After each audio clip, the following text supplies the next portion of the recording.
আবু আব্দুল্লাহ বলেন, আমি কোরআন শরীফটাই না তার হাতে দিলাম, কিন্তু যখন হাতে দিলাম তার চেহারার ভিতরে একটা চিন্তার ছাপ আমি উপলব্ধি করলাম। আমি বললাম, যুবক, এই নাও কোরআন শরীফ। আবু আব্দুল্লাহ বলেন, কোরআন শরীফটা হাতে নিয়া সে দেখলাম বুকে লাগাইলো, চুবা খাইলো। এরপরে দেখলাম কোরআন শরীফটারে কপালে লাগাইয়া বলতে আছে, আল্লাহ হাযা কালামুল্লাহ, এটা তোমার কথা।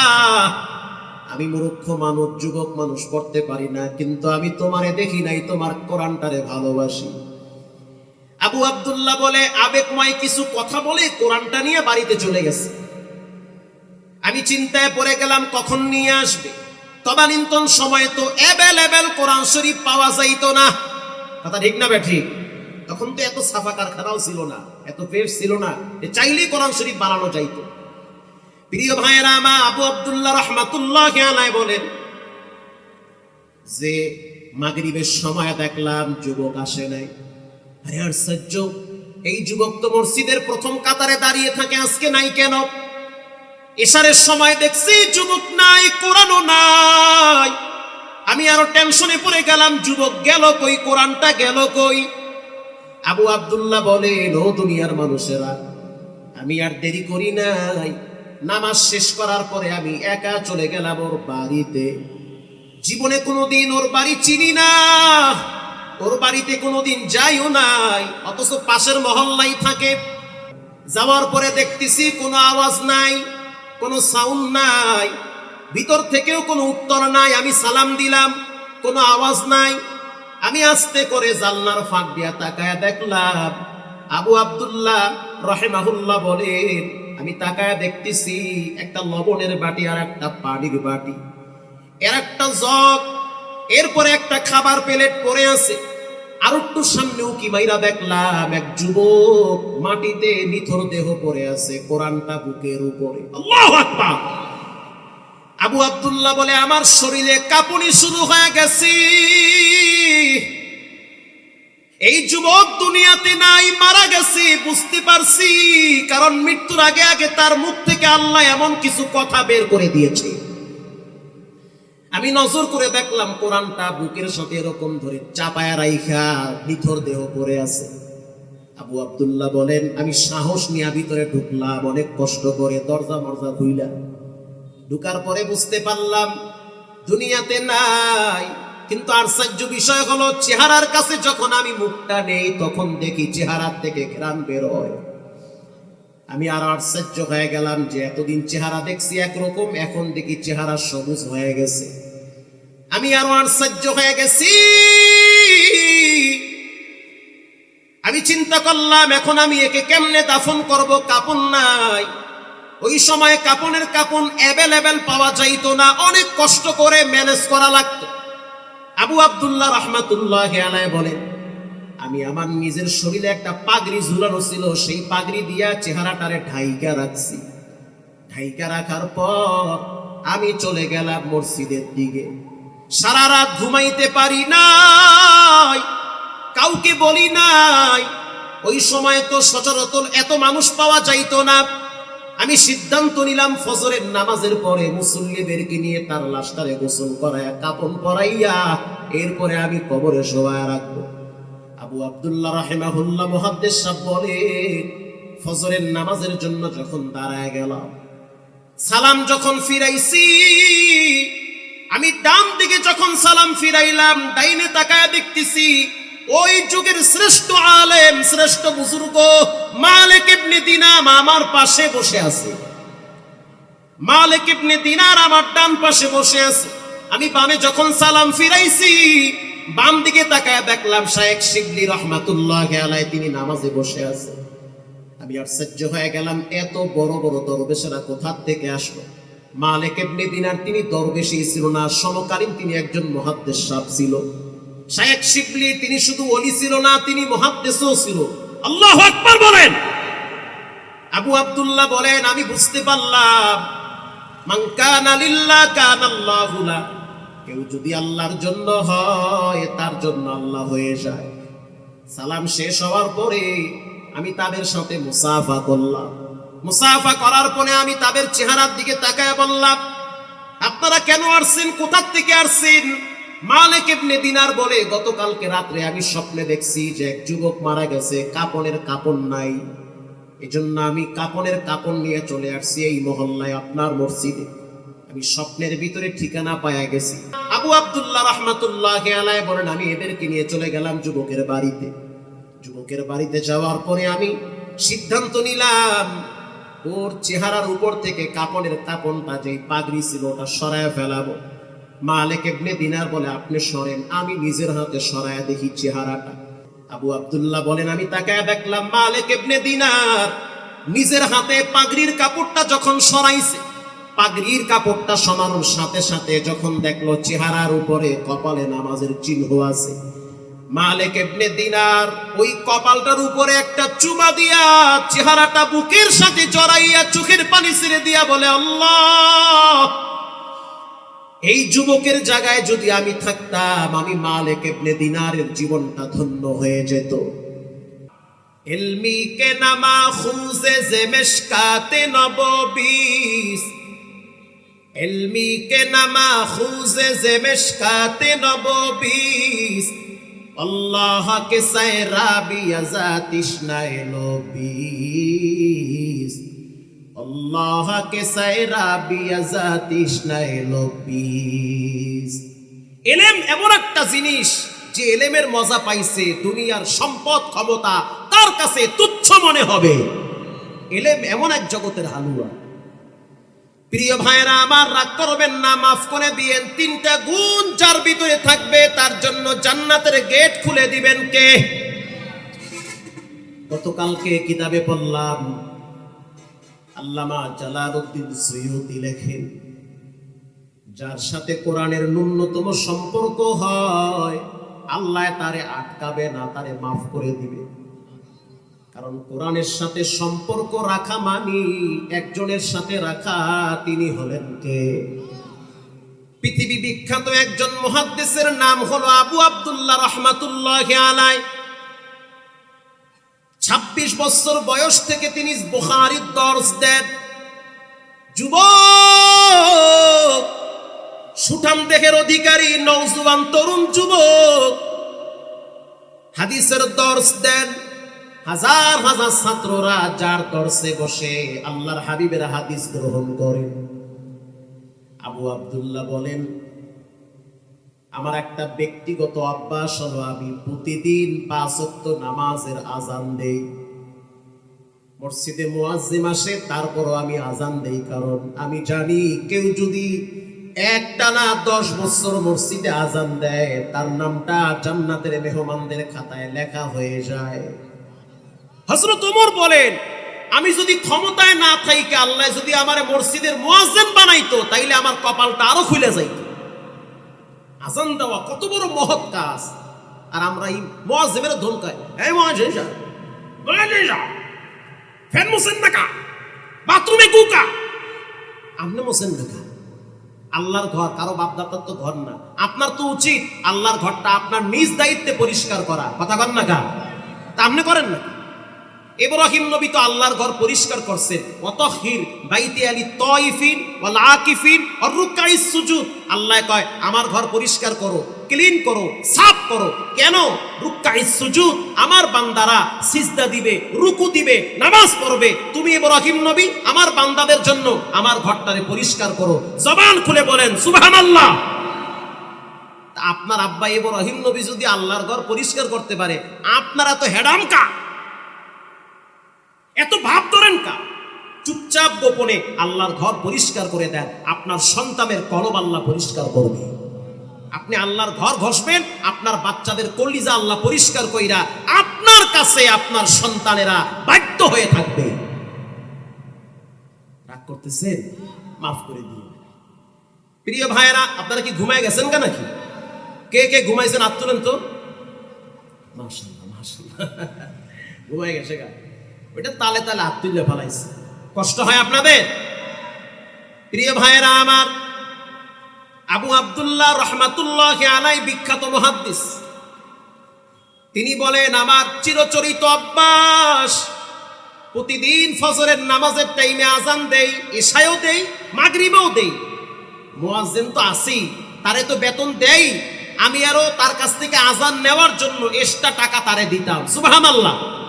যে আপনার আজান দেওয়ার দরকার নাই, এর লেগে আপনারে কিছু হাদিয়া দিলাম, আপনি চুপ থাকেন, আমি একটু আজানটা দিই, আমার খুব ভালো লাগে। আপনি আশ্চর্য হয়ে যাবেন যে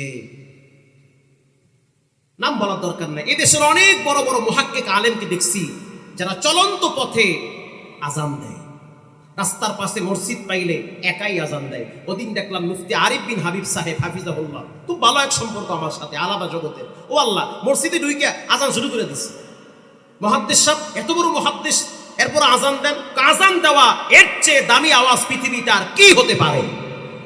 আজান দিব, মানুষদেরকে আল্লাহর দিকে ডাকবো, মসজিদের দিকে ডাকবো, আল্লাহর ঘরে ডাকবো। নেতা নেত্রী, চোর ডাকাত, শেষর শেষরা, এদের জন্য তো আর ডাকতেছি না, ডাকতেছি আল্লাহর দিকে। কথা ঠিক না ব্যাঠিক? আল্লাহর দিকে। প্রিয় ভাইয়েরা আমার, এটা কেটে গেছে। প্রিয় ভাইয়েরা আমার, আবু আব্দুল্লাহ রাহমাতুল্লাহি আলাইহি বলেন, প্রতিদিন আমি কন্টিনিউ আজান দেই, এটা আমার অভ্যাস। আল্লাহু আকবার বইলা যখন আমি ডাক দেই, তখন আমার কলিজার ভিতরে আলাদা জগতের একটা শান্তি বর্ষণ হয়, আমি শান্তি পাই। ঠিক করতেছি না? আচ্ছা আচ্ছা, ঠিক আছে। কিন্তু আমি ফলো করি, যেদিন আমি আজান দেই, প্রতিদিন আমার আজানের পরে এক যুবক সর্বপ্রথম মসজিদে প্রবেশ করে। কোন মুরব্বী না, এক যুবক। আমি আশ্চর্য হয়ে গেলাম, সে মসজিদে ঢুইকা সর্বপ্রথম কাতারে দাঁড়িয়ে যায়। আজান শেষ হওয়ার পরে 2 রাকাত নামাজ আদায় করে। আমি চিন্তায় পড়ে গেলাম, এটা কোন মায়ের সন্তান? তরুণ নওজোয়ান যুবক রাস্তায় রাস্তায় ঘুরবে আর মাস্তানি করবে, তা না কইরা আজানের সাথে সাথে আল্লাহর ঘরে প্রবেশ করে। এটা কোন মায়ের সন্তান? ঘটনাক্রমে একদিন জোহরের নামাজের পরে এই যুবক আমার কাছে আসছে। আসার পরে বলতে আছে, ও মুহাদ্দিস সাহেব, আমি আপনার কাছে একটা জিনিস সাময়িক সময়ের জন্য চাবো, আপনি কি দিবেন আমারে? আবু আব্দুল্লাহ রাহিমাহুল্লাহ বলেন, আমি আশ্চর্য হয়ে গেলাম, এই যুবক আমার কাছে আবার কি চাবে? কি চাও তুমি? যদি আমার সামর্থ্য থাকে তোমাকে আমি দিব। আবু আব্দুল্লাহ বলেন, সে আমার কাছে বলল, হযরত, আজকে আমার সাথে কিছু একটা ঘটবে, আমার জীবনে কিছু একটা হয়ে যাবে। আপনার কাছে কি আল্লাহর কোরআন আসেনি? যদি থাকে তো আপনি আল্লাহর কোরআনটা অল্প সময়ের জন্য আমাকে ধার দেন। সুবহানাল্লাহ। অল্প সময়ের জন্য একটু দেন, দিবেন, আমি আপনাকে আবার দিয়ে দিব।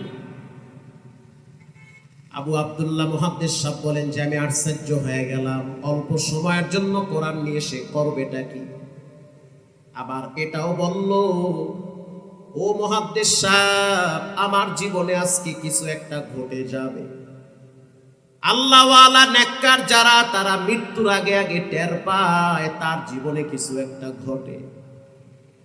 যেমন মুফতি ডক্টর লুৎফুর রহমান সাহেব মারা যাওয়ার কয়েকদিন আগেও বলেছে, আমার কিন্তু ভিসা চলে আসছে, কবরের ভিসা চলে আসছে, কেউ ঠেকায় রাখতে পারবে না। আবার টেকনাফে এক মাহফিলে দেখলাম তিনি বক্তব্য দিতেছে, ওখানে আমারও বক্তব্য ছিল। তিনি বলতেছে, ও টেকনাফবাসী, আগামী রমজান হয়তো আমি আর পাবো না। আল্লাহর সিদ্ধান্ত রমজানের আগেই তো চলে গেল। হে যুবক, বেইলি রোডে কত যুবক খাইতে গিয়া আগুনে পুড়ে চলে গেল। কথা কন না কা? তুমি কোন দিন দুনিয়ার থেকে বিদায় হয়ে যাবে 5টা সেকেন্ড আগেও টের পাবে না। গ্যাস সিলিন্ডার বাস্ট হইয়া কত মায়ের সন্তানরা মারা যায়, ফ্যান পরে কত যুবক ঘুমের ভিতরে মারা যায়, স্ট্রোক করে কত যুবক ঘুমের ভিতরে মারা যায়। অতএব তুমি তৈরি হয়ে যাও, ফকিরহাট বাগেরহাট কোন দোকানে তোমার জন্য কাপড়ের কাপড় তৈরি হয়ে গেছি। আল্লাহু আকবার। এই যুগে মানুষ বেশি দিন বাঁচে না, অল্পতেই চলে যায়। এখানে ম্যাক্সিমাম মানুষের হার্ট দুর্বল, স্বাস্থ্য দুর্বল, খাবার খায় ভেজাল, কিডনি দুর্বল, লাংস দুর্বল, দেহটাই তো দুর্বল, তো বাঁচবেন কয়দিন। আবার নানান টেনশন, নানান ঝামেলা। চায়ের দোকানে বসে আছে, চায়ের কাপ লাগাইছে, হঠাৎ মৃত্যু। বিড়ি টানতেছে, হঠাৎ মরণ। বাজারে গেছে, দোকানে গিয়া কয় লবণ দাও, বলে চিৎকার মেরে মাটিতে পড়ে গেল, হঠাৎ মরণ। লঞ্চে বরিশাল যাইতে আছে, লঞ্চের ভিতরে আগুন লাগছে, হঠাৎ মরণ। এটার নাম মৃত্যু, এটার নামই মৃত্যু। এটাই চরম বাস্তবতা, মরা লাগবে, কেউ ঠেকাতে পারবে না। আবু আব্দুল্লাহ বলেন, আমি কোরআন শরীফ চাই না, তার হাতে দিলাম। কিন্তু যখন হাতে দিলাম, তার চেহারার ভিতরে একটা চিন্তার ছাপ আমি উপলব্ধি করলাম। আমি বললাম, যুবক, এই নাও কোরআন শরীফ। আবু আব্দুল্লাহ বলেন, কোরআন শরীফটা হাতে নিয়া সে দেখলাম বুকে লাগাইলো, চুবা খাইলো।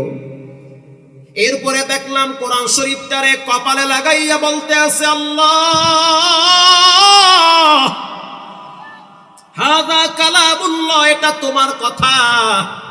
আমি মূর্খ মানুষ, যুবক মানুষ, পড়তে পারি না, কিন্তু আমি তোমারে দেখি নাই, তোমার কোরআনটারে ভালোবাসি। আবু আব্দুল্লাহ বলে, আবেগময় কিছু কথা বলে কোরআনটা নিয়ে বাড়িতে চলে গেছে। আমি চিন্তায় পড়ে গেলাম, কখন নিয়ে আসবে। তদানীন্তন সময় তো অ্যাভেলেবেল কোরআন শরীফ পাওয়া যাইতো না। কথা ঠিক না ঠিক? তখন তো এত সাফা কারখানাও ছিল না, এত পেজ ছিল না, চাইলেই কোরআন শরীফ বানানো যাইতো। প্রিয় ভাইয়েরা আমার, আবু আব্দুল্লাহ রাহমাতুল্লাহি আলাইহি বলেন যে মাগরিবের সময় দেখলাম যুবক আসে নাই। আরে আশ্চর্য, এই যুবক তো মসজিদের প্রথম কাতারে দাঁড়িয়ে থাকে, আজকে নাই কেন? এশারের সময় দেখছি যুবক নাই, কোরআনও নাই। আমি আরো টেনশনে পড়ে গেলাম, যুবক গেল কই, কোরআনটা গেল কই? আবু আব্দুল্লাহ বলেন, ও দুনিয়ার মানুষেরা, আমি আর দেরি করি নাই। নামাজ শেষ করার পরে আমি একা চলে গেলাম ওর বাড়িতে। জীবনে কোনোদিন ওর বাড়ি চিনি না, ওর বাড়িতে কোনোদিন যাইও নাই, অথচ পাশের মহল্লায় থাকে। মানুষের কাছ থেকে খবর নিতে নিতে তার বাড়িতে গেলাম। এলাকার মানুষ বলে, ওই যুবকের তো মাও নাই, বাবাও দুনিয়াতে বেঁচে নাই, একা একা চলে, মনটা বড় ভাঙ্গা। কারণ যার আব্বা আম্মা নাই, তার মনটা বড় দুর্বল থাকে। যার আব্বা আম্মা নাই, তার মন বড় দুর্বল থাকে। কারণ রানা প্লাজা ভাঙ্গার পরে আমি এমন ছোট বাচ্চা দেখছি, মা বাবা নাই, রানা প্লাজার চিপায় পইরা দুনিয়ার থেকে বিদায় হয়ে গেছে। প্রায় সময় রানা প্লাজার ধ্বংসস্তূপের কিনারায় বাচ্চা দাঁড়ায় দাঁড়ায় কান্দে আর কয়, আল্লাহ, এই জায়গায় তো আবার আব্বা মা নাই, তার মতো অসহায় কেউ নাই। এখন আর কেউ বলে না তুই কেমন আছো, তুই বুঝি কিছু খাও নাই। এই যত্নগুলি শুধুমাত্র মা ছাড়া পৃথিবীতে কেউ করে না। কথা ঠিক না ঠিক? বাসায় গেলে আপনার বাচ্চা হাতের দিকে তাকায়, আমার বাচ্চাও তাকায় হাতের দিকে। বাবাই কি নিয়ে আসছে, ঘুম থেকে উঠার পরে মাকে বলে কি নিয়ে আসছে। আর যখন আমার মা বাসায় থাকে, প্রথমে বলে আমার সন্তানটা কি খাইছে, তাড়াতাড়ি গোসলের ব্যবস্থা করে দাও। এই কথাগুলা যেই মহিলা পেটে রাখছে একমাত্র সেই বলে। আজ নতুন বিবি পাইয়া, সুন্দরী বিবি পাইয়া, সন্তান পাইয়া সেই মায়ের খবর নাই। কত ঈদ আইলো গেল, মায়ের কবরটাও চিনো না, কোন জায়গায় মায়ের ফালায় রাখলা, একটু কবরের পাশেও দাঁড়াও না। আবু আব্দুল্লাহ রাহমাতুল্লাহি আলাইহি বলে, আমি চলে গেলাম ওর বাড়িতে। যাওয়ার পরে দেখতেছি কোনো আওয়াজ নাই, কোনো সাউন্ড নাই, ভিতর থেকেও কোনো উত্তর নাই। আমি সালাম দিলাম, কোনো আওয়াজ নাই। আমি আস্তে করে জানলার ফাঁক দিয়া তাকায়া দেখলাম আবু আব্দুল্লাহ রাহিমাহুল্লাহ বলেন, আমি তাকায়া দেখতেছি একটা লবণের বাটি আর একটা পানির বাটি, এর একটা জগ, এরপরে একটা খাবার প্লেট পড়ে আছে। আর একটু সামনে উকি মাইরা দেখলাম এক যুবক মাটিতে নিথর দেহ পড়ে আছে, কোরআনটা বুকের উপরে। আল্লাহু আকবার। আবু আব্দুল্লাহ বলে, আমার শরীরে কাঁপুনি শুরু হয়ে গেছে। এই যুবক দুনিয়াতে নাই, মারা গেছে বুঝতে পারছি, কারণ মৃত্যুর আগে আগে তার মুখ থেকে আল্লাহ এমন কিছু কথা বের করে দিয়েছে। আমি নজর করে দেখলাম কোরআনটা বুকের সাথে এরকম ধরে চাপায়া রাইখা নিথর দেহ পড়ে আছে। আবু আব্দুল্লাহ বলেন, আমি সাহস নিয়ে ভিতরে ঢুকলাম, অনেক কষ্ট করে দরজা মরজা খুইলাম। ঢুকার পরে বুঝতে পারলাম দুনিয়াতে নাই। কিন্তু আশ্চর্য বিষয় হলো, চেহারার কাছে যখন আমি মুখটা নেই তখন দেখি চেহারার থেকে ঘ্রাণ বের হয়। আমি আরো আশ্চর্য হয়ে গেলাম যে এতদিন চেহারা দেখছি একরকম, এখন দেখি চেহারা সবুজ হয়ে গেছে। আমি আরো আশ্চর্য হয়ে গেছি। আমি চিন্তা করলাম এখন আমি একে কেমনে দাফন করব, কাপন নাই। ওই সময় কাপনের কাপন অ্যাভেলেবেল পাওয়া যাইতো না, অনেক কষ্ট করে ম্যানেজ করা লাগতো। আবু আব্দুল্লাহ রাহমাতুল্লাহি আলাইহি বলেন, আমি আমার নিজের শরীরে একটা পাগড়ি ঝুলানো ছিল, সেই পাগড়ি দিয়া চেহারাটারে ঢাইকা রাখছি। ঢাইকা রাখার পর আমি চলে গেলাম মসজিদের দিকে। সারা রাত ঘুমাইতে পারি নাই, কাউকে বলি নাই। ওই সময় তো সচরাচর এত মানুষ পাওয়া যাইতো না। আমি সিদ্ধান্ত নিলাম ফজরের নামাজের পরে মুসল্লিদেরকে নিয়ে তার লাশটারে গোসল করাইয়া কাপন পরাইয়া এরপরে আমি কবরে শোয়ায় রাখবো। আবু আব্দুল্লাহ রাহিমাহুল্লাহ মুহাদ্দিস সাহেব বলেন, ফজরের নামাজের জন্য যখন দাঁড়ায় গেলাম, সালাম যখন ফিরাইছি, আমি ডান দিকে যখন সালাম ফিরাইলাম, ডাইনে তাকায় দেখতেছি ওই যুগের শ্রেষ্ঠ আলেম, শ্রেষ্ঠ বুজুর্গ মালিক ইবনে দিনার আমার পাশে বসে আছে। মালিক ইবনে দিনার আমার ডান পাশে বসে আছে। আমি বামে যখন সালাম ফিরাইছি, বাম দিকে তাকায় দেখলাম শায়েখ শিবলি রহমাতুল্লাহি আলাইহি তিনি নামাজে বসে আছে। আমি আশ্চর্য হয়ে গেলাম, এত বড় বড় দরবেশেরা কোথা থেকে আসলো? মালিক ইবনে দিনার তিনি দরবেশই ছিল না, সমকালীন তিনি একজন মুহাদ্দিস সাহেব ছিল। শায়েখ শিবলি তিনি শুধু ওলি ছিল না, তিনি মুহাদ্দিসও ছিল। আল্লাহু আকবার বলেন। আবু আব্দুল্লাহ বলেন, আমি বুঝতে পারলাম মান কানা লিল্লাহ কানাল্লাহু লা, কেউ যদি আল্লাহর জন্য হয় তার জন্য আল্লাহ হয়ে যায়। সালাম শেষ হওয়ার পরে আমি তাদের সাথে মুসাফা করলাম। মুসাফা করার পরে আমি তাদের চেহারার দিকে তাকায় বললাম, আপনারা কেন আসছেন, কোথা থেকে আসছেন? মালিক ইবনে দিনার বলে, গতকালকে রাত্রে আমি স্বপ্নে দেখছি যে এক যুবক মারা গেছে, কাপনের কাপন নাই, এজন্য আমি কাপনের কাপন নিয়ে চলে আসছি এই মহল্লায় আপনার মসজিদে। আমি স্বপ্নের ভিতরে ঠিকানা পায়া গেছি। চোরের খবর চোরের কাছে থাকে, ডাকাইতের খবর ডাকাইতের কাছে থাকে, ওলিদের খবর, আউলিয়াদের খবর, ইমানদারদের খবর আর এক ইমানদারদের কাছে থাকে। প্রিয় ভাইরা আমার, আবু আব্দুল্লাহ রাহমাতুল্লাহি আলাইহি বলেন, আমি এদেরকে নিয়ে চলে গেলাম যুবকের বাড়িতে। যুবকের বাড়িতে যাওয়ার পরে আমি সিদ্ধান্ত নিলাম ওর চেহারার উপর থেকে কাপনের কাপনটা, যে পাগড়ি ছিল, ওটা সরায় ফেলাবো। মালিক ইবনে দিনার বলে, আপনি সরেন। আমি নিজের হাতে সরায় দেখি চেহারাটা। ও যুবক, তোমার মৃত্যুটা যেন গুনাহ করা অবস্থায় না হয়। মোবাইল টিপতে টিপতে কত যুবক দুনিয়ার থেকে বিদায় হয়। হেডফোন কানে লাগাইয়া গান শুনতে শুনতে কত যুবক স্ট্রোক করে মারা যায়। হুন্ডার বাইক চালাইতেছে কানে হেডফোন লাগাইয়া গান শুনতেছে, ইতিমধ্যে ট্রাক ধাক্কা মাইরা রাস্তায় ফালায়া দেয়, জায়গায় ডেট হয়। আছে না নাই? খবরদার খবরদার, এই যুগে মানুষ বেশি দিন বাঁচে না। পাপ যত বাড়তেছে মানুষের মৃত্যুর হারও তত বাড়তেছে।